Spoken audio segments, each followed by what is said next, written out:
আয়াত ৫০ ولو ترى إذ يتوفى الذين كفروا الملائكة يضربون وجوههم وأدبارهم وذوقوا عذاب الحريق অনুবাদ আর আপনি যদি দেখতে পেতেন যখন ফিরিস্তাগণ যারা কুফুরি করেছে তাদের প্রাণহরণ করেছিল তাদের মুখমণ্ডলে ও পিঠে আঘাত করছিল আর বলছিল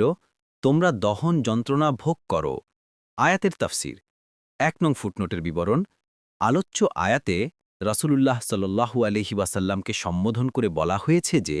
যখন আল্লাহর ফিরিস্তাগণ কাফেরদের রূহ কবজ করছিলেন তাদের মুখে ও পিঠে আঘাত করছিলেন এবং বলছিলেন যে আগুনে জ্বলার আযাবের স্বাদ গ্রহণ করো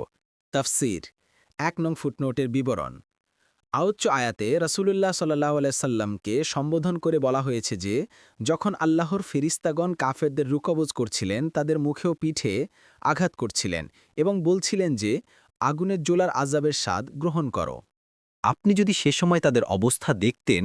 এতটুকু বলা হয়েছে এখানে যদি শব্দের উত্তর বর্ণিত হয়নি মুফাসসিরগণ বলেন এখানে উত্তর উহ রয়েছে যার মূল কথা হচ্ছে তখন আপনি এক ভয়াবহ দৃশ্য দেখতেন ইবনু কাসির ফাতহুল কাদির ২ নং ফুটনোটের বিবরণ এ আয়াতে যারা কুফুরি করেছে বলে কাদের উদ্দেশ্য করা হয়েছে এ ব্যাপারে কয়েকটি মত রয়েছে কোনো মুফাসসির এ বিবরণকে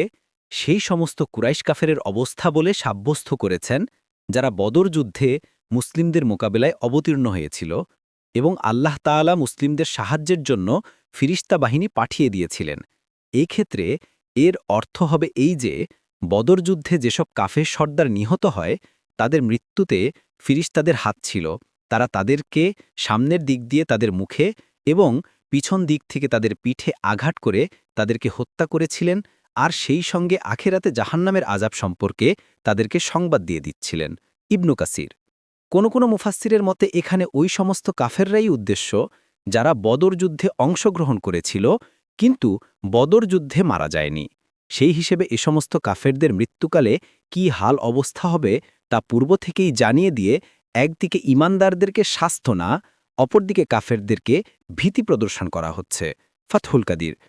অধিকাংশ মুফাসসিরের মতে যারা শব্দের ব্যাপকতার ভিত্তিতে এর বিষয়বস্তুকেও ব্যাপক হিসেবে গ্রহণ করেছেন তাদের ব্যাখ্যা অনুযায়ী আয়াতের অর্থ হবে এই যে যখন কোনো কাফের মারা যায় তখন মৃত্যুর ফিরিস্তা রূহ কবজের সময় তার মুখে ও পিঠে আঘাত করেন কিন্তু যেহেতু এ আযাবের সম্পর্ক জড়জগতের সাথে নয় বরং কবর জগতের সাথে যাকে বরজাখ বলা হয় কাজেই এ আযাব সাধারণত চোখে দেখা যায় না এই ব্যাপারে কোরআনের অন্যান্য আয়াত যেমন সূরা আল আনআম ১৯৩ সূরা মুহাম্মাদের ২৭ এবং বাররা ইবনু আজিব বর্ণিত বিখ্যাত কবরের আযাবের হাদিসটি প্রমাণবহ ইবনু কাসির